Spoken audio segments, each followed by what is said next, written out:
I always try to think in terms of safety, and the safest place that I could be when rolling on a log that size there is someplace other than there. So I'm not going to use a can hook. You can see I got a rope wrapped around it. I'm going to pull it on there. That's just me. I'm by myself. If you had 2 or 3 people, you could easily roll that log on there. But of course it's foolish for me to roll it on there when I got a tractor sitting right back there. But I'm just going to do the rope thing so you can see it first. And if you get your momentum going, what's going to hurt me here is because it's rained and it's muddy over there. Sawdust is all slippery. But if you get your momentum going, it is possible to pull that whole thing onto the mill. For all I know, it'll go on the mill, must be pulling. If it will, it'll be on the mill, and I'll be bragging.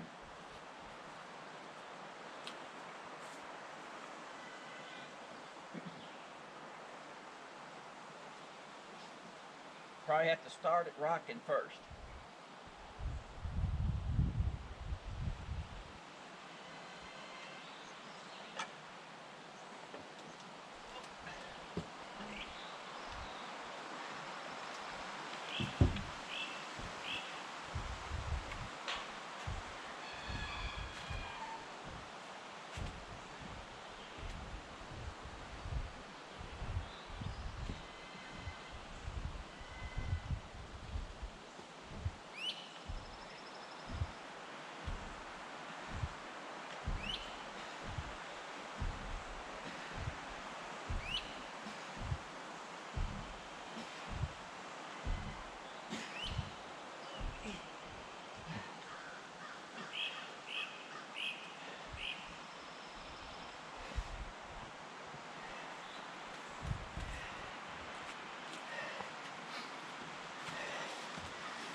Let's just say log 1, me 0.